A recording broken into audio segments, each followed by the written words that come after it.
После Юстиниана до середины VIII века у нас есть важнейшее свидетельство, которое характеризует состояние христианства на территории Абхазии. Это свидетельство относится к VII веку.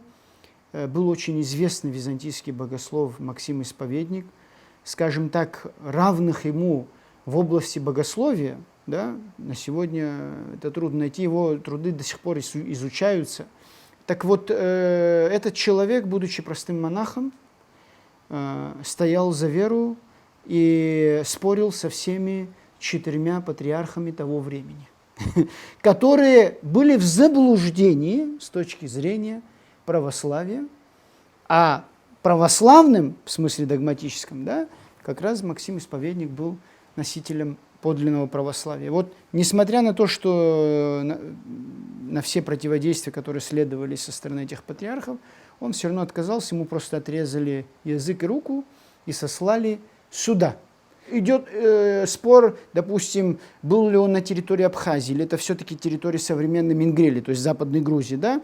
Я сейчас не берусь, там еще вопрос не закрытый, но мы точно знаем одно, что 2 из его учеников, обоих звали Анастасием, один был Анастасий святой, другой Анастасий Апокрисарий, то есть это должность секретаря в Риме, вот. Они пришли сюда тоже следом, сослали их следом сюда. Вот этот один из них, святой Анастасий, написал письмо святому Федору Гангарскому, вот, в котором он описывает, как их привезли сюда, что он видел на территории Абхазии, с кем он говорил, что за состояние христианства здесь и так далее, и так далее. Это важнейший источник по истории Абхазии VII века. Слава Богу, этот источник сохранился и в латинском переводе, и сейчас найдены фрагменты его греческого подлинника. Так вот, в нем он говорит, называет абазгов христолюбивые абазги и христолюбивые правители абазгов. Вот эта характеристика, она очень для нас важна и показательна, потому что это как раз говорит о той преданности абхазского народа христианству. И я вам должен сказать, что за все время существования христианства на территории Абхазии мы всегда здесь принимали людей, гонимых за подлинное христианство. Максим Исповедник – это яркий пример, да?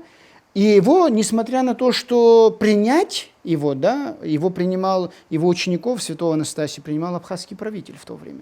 А это означает, что ты в немилости у императора византийского. Что, соответственно, за собой влечет много чего, да? Несмотря на все это, абхазские правители того времени принимали всех гонимых, я уже вам перечислил, сосланных в Пицунду. Потом Максим Исповедник, его ученики. Потом начинается период иконоборчества, сюда бегут все абхазцы, принимают их. Потом сюда начинается, когда арабское нашествие, бежит юноша-араб Абу-Тбилели из Тбилиси, который находится здесь, скрывается, и потом уезжает, говорит, я не могу быть здесь, в Абхазии, где даже нет гонения за Христа. Вот это очень важный момент. Я уже не говорю о том, что мы спасли вообще христианство в Западной Грузии, потому что во время сражения здесь в Анакапии, в Новом Афоне, в этой крепости укрывались не только абхазцы и абхазские предводители, но и грузинские цари. Уже наступает период создания абхазского царства. Да? Возникает так называемое средневековое абхазское государство. Оно создавалось по образцу традиционно для того времени государств. То есть во главе должен был стоять царь, Василевс, да, которого, чтобы то есть ощущалась и была действительно легитимность его власти, был необходим абхазский патриарх, который бы совершил бы обряд и церемонию для возведения его в таковой ранг. Вот с этой целью абхазские предводители начинают поиск, да, путей создания независимой абхазской церкви. Для того времени, безусловно, они понимали, что мы входили в состав Византийской империи, и, соответственно, Византийская церковь, которая тоже учитывала, так сказать, политическую конъюнктуру того времени, она не могла бы дать автокефалию. Соответственно, поэтому они посылают посольство в Антиохию в середине VIII века. Из этого посольства только дошли 2 человека, все остальные погибли по пути. Вот. И двое из них, значит, оба были рукоположены во епископа, один в католикосы. Мы даже знаем имя его, Иоанн, который стал первым католикосом Абхазии, то есть первым патриархом Абхазии, главой независимой, всецело независимой Абхазской православной церкви. Если мы видели, что Пицунда – это епископ с общиной, при Юстиниане – это независимый архиепископ, но подчиняющийся Константинополю. Здесь уже мы видим при абхазских царях абсолютно независимого главу Абхазской церкви. И, соответственно, вот с этого времени мы имеем период расцвета христианства в Абхазии. То есть, когда образовалось абхазское государство, когда абхазские цари, каждый абхазский царь практически строил храм на территории Абхазии. Вот, например, мы имеем храм, пятинефный храм «Жемчужина», да, архитектуры христианства в Абхазии, Мокский, построенный абхазским царем Леоном II. Мы имеем Бедийский собор, построенный абхазским царем Багратом III. Мы имеем храм в Кумурдо на территории, на границе с Арменией, где там они тоже построили, потому что Абхазское царство расширилось и так далее. До X века мы имеем просто расцвет христианства на территории Абхазии. Причем, очень важнейшее свидетельство, которое очень часто опускается, на нее не обращают внимания, и очень часто задают вопрос.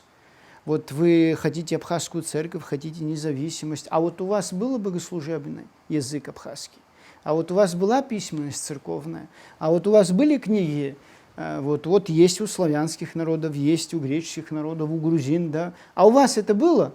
Ну, очень непростой вопрос, который возникает очень часто. Должен вам сказать, что именно к этому времени, к расцвету Абхазского царства и христианства, относится один очень важный источник жизнеописания, или, как мы называем, житие на славянском языке, житие святого Константина Философа, который больше известен среди славянских народов, в том числе в русской историографии, как святой Кирилл.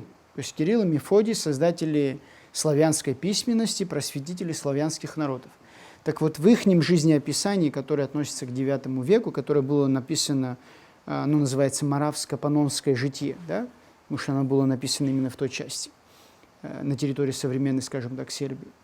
В этом житие, когда Константин или святой Кирилл создавал славянам письменность, было неприятие его деяний со стороны духовенства западного. Тогда Западная Церковь еще не была отделена, и мы не называли ее, как сейчас называем, католической. Да? В принципе, мы были едины. И его вызывают в Венецию для объяснений, на каком основании он создает письменность славянам и переводит им богослужебные книги. Так вот, он, когда туда прибыл, защищая свою правоту в том, что он делал, он говорит: разве солнце не светит одинаково для всех? Да?